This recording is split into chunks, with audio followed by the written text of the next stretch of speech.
Shabbat Shalom. Bruchim Habayim to the Stephen Wise Free Synagogue. It is an honor to welcome the fellows and instructors of the Israel National Defense College back to our congregation.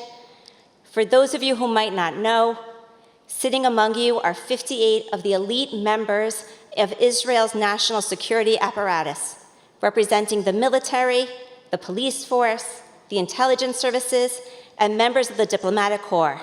They are Israel's best. Foreign militaries send some of their top officers to the INDC to spend a year with their Israeli counterparts, and they too are here. Our guests are the ones who within a few years will be the senior commanders of Israel's defense establishment and leaders in its foreign service. They were handpicked to participate in an intense year-long study program.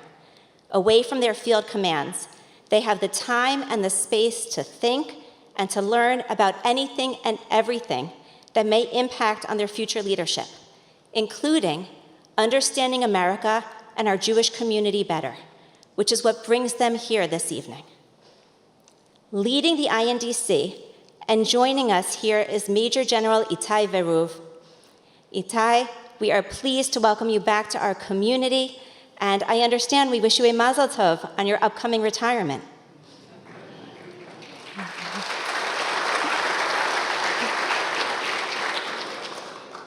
Tonight at dinner, many of you will have the opportunity to get to know these officers personally. Enjoy spending time with these future generals, political, and diplomatic leaders. Tell me over dessert, which one is destined to be a future prime minister? I bring you greetings from Rabbi Ami Hirsch. Your visit with our congregation is one of his favorite events of the year. He sincerely wanted to be here and have the opportunity to address you himself. However, due to our COVID policy, it was my unfortunate responsibility to bar his entry and keep him out tonight. That wasn't easy. We wish Rabbi Hirsch a refuah shlema, a very speedy recovery. I also have the honor of welcoming Israel's Acting Consul General, Yisrael Nitzan. Yisrael, you are wrapping up a very successful tenure representing Israel to New York. You have not only become a beloved figure in all settings where you are the face of Israel, you have also become mishpacha, part of the Stephen Wise Free Synagogue family. We wish you success as you transition out of this role and extend an open invitation for you to return to us whenever you are back in town. I love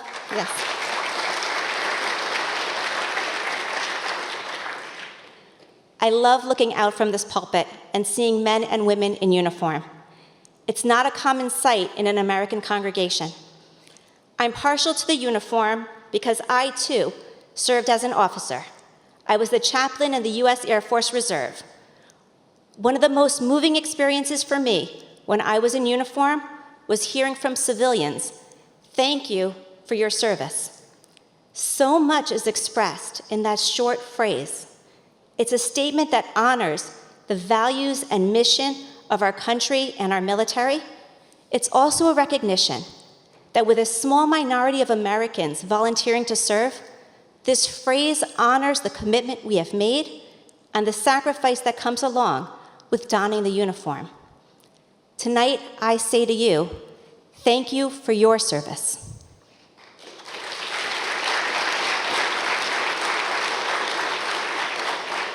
You have chosen to pursue careers of commitment to secure the future of the state of Israel, along with the future of the Jewish people in Israel and in the diaspora.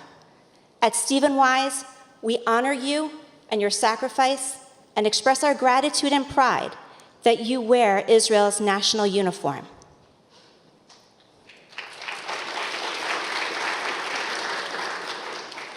Part of your visit with us here tonight is to learn about the American Jewish community and how we express our Judaism. In Israel, most citizens are Jewish, and Judaism permeates all aspects of life, even in secular settings. I attended a soccer game in Jerusalem. Soccer, while a religious experience for some, is entirely secular, especially with the rather off-color chants that my son asked me to translate for him. The game ended in a tie, or in Hebrew, teku. Teku is an acronym for Tishbi Yetaretz Kushiyot Uchuvot, meaning the ancient prophet Elijah will return to earth to solve unanswered questions and resolve ties, including which team won this game. Jewish tradition is part of all aspects of life in Israel. But that isn't the case in the United States. To feel Jewish in the US, you must actively engage in Jewish life and community. The largest denomination in the US, and therefore the way that most Jews who practice their Judaism identify, is with the Reform movement. At Stephen Wise Free Synagogue, our service this evening was conducted entirely in Hebrew. The words are the same as you will find in any siddur, any prayer book, anywhere in the world. Yet, unlike most congregations in Israel, we have a live band. It's accompanying our services. Not only does this create a spiritual, beautiful, and festive celebration of Shabbat, it also harkens back to the time of the temple in Jerusalem, when ritual practice was always accompanied by musical instrumentation. As much as the Reform movement has innovated by incorporating instruments into our services, it has also renewed an ancient Jewish practice. In this week's parasha, Ba'alotcha, we learn even more about the ancient temples in Jerusalem and what beautified them.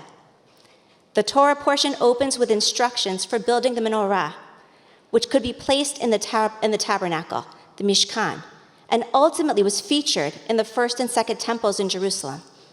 V'daber Adonai el Moshe lemor, daber la'aron v'amarta elav, ba'alotcha et hanerot el mul pnei hamenorah, ya'iru shivat hanerot. And God spoke to Moses, saying, "Speak to Aaron and say to him, when you light the lamps, the 7 lamps shall give light towards the body of the candlestick." We learn from this text that the menorah is designed with 6 branches extending from a central pillar that holds the 7th candle. The menorah is an important ritual object and a national symbol of Israel. Our own bima is adorned with 2 artistic renderings of the menorah. In 1949, Israel adopted the menorah as the central symbol of its national emblem. The symbolism and message of the menorah is significant. The menorah was designed by God and fashioned in gold for the tabernacle. It had a place of prominence in the first temple. When the temple was destroyed in 586 BCE, so was the menorah. But with the building of the second temple in Jerusalem, the menorah was refashioned and returned to the sanctuary. The Hanukkah story and the miracle of the oil is based around the menorah. And once again, the menorah was lost when the second temple was ransacked and destroyed. The menorah was stolen by the Romans. This is famously depicted on the Arch of Titus in Rome, a victory arch that celebrates Roman power, the destruction of Jerusalem, and the exile of the Jewish people. In 1949, Israel's leadership reclaimed the image of the menorah as the emblem of the state to proclaim Jewish exile has ended. The Third Commonwealth has begun. Jews will once again, for the first time in close to 2,000 years, live independently under their own rule in Israel. The menorah delivers that message. However, there's one problem with that proclamation. The image of the menorah that is depicted on the emblem of the State of Israel, along with the oversized statue of the menorah that stands outside of the Knesset building, Israel's parliament in Jerusalem, is not an accurate depiction of the menorah that graced our ancient temples. The image of the menorah that we use today as a symbol of the State of Israel is the one that appears on the Arch of Titus. It is a Roman stylized version of the biblical menorah. It isn't authentically ours. What did the biblical menorah look like? It's hard to say definitively. There are no photographs of the ancient menorah.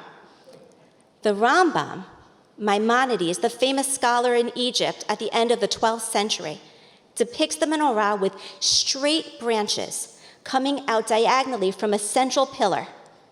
He rejects the rounded branches that we're familiar with. Additionally, his depiction includes almond blossoms, kaftor v'ferach, as the menorah is described in the Torah in the book of Shemot in Exodus. You might be familiar with this angular design. It shows up throughout New York City from the Chabad Lubavitch at the time of Hanukkah. The Lubavitcher rabbi, Rabbi Menachem Mendel Schneerson, wrote about this design in the 1980s. He took issue with adopting the image of the menorah from the Arch of Titus, saying that this depiction was created certainly in order to demonstrate and give expression to the power and dominion that the Romans had over the Jews. The depiction of the menorah in the shape of a semicircle must cause us to cry out in despair, for this picture was created in order to bring suffering on Jews and humiliate them. But the image of the menorah must remind and inspire the Jew that his purpose is to be a light unto nations. This version of the menorah achieves the opposite. It reminds us that Rome defeated the Jews. I'm not certain that Maimonides and Rabbi Schneerson are correct, that the branches of the original menorah jutted out diagonally from the central pillar. There are early images of the menorah that show rounded branches. However, they are right that the base of the menorah, shown on the emblem of Israel, is entirely Roman. Depictions of the menorah from 6th century mosaic floors of ancient synagogues show the menorah with a tripod base. Even Flavius Josephus, the Jewish commander of the rebellion against the Romans turned Jewish historian of the exile, describes the menorah as standing on a simple base. The two-level hexagonal base is a Roman addition to the menorah. Now, it would be a more massive work of art and stand stably so that it could easily be carried by the Romans on a furculum, a bier that is hoisted on the shoulder for parades. This is how the Romans would display the booty that they had won.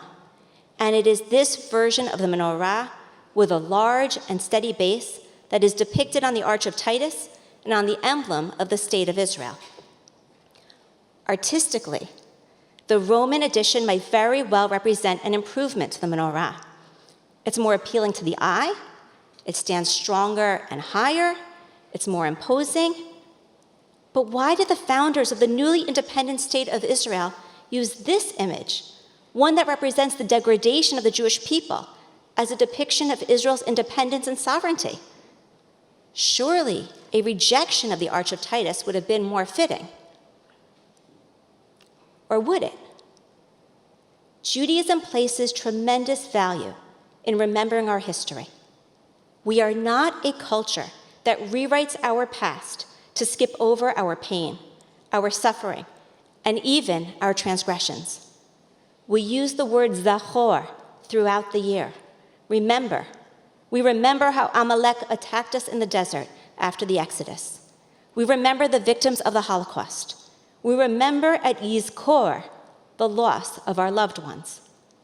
While we recall our suffering, we also place our faith in the words of the psalmist, Mikimi me'afar dal me'ashpot yarim evyon. God raises up the poor out of the dust and lifts the needy out of the ash heap. Hazorim bedima berina yiktzoru.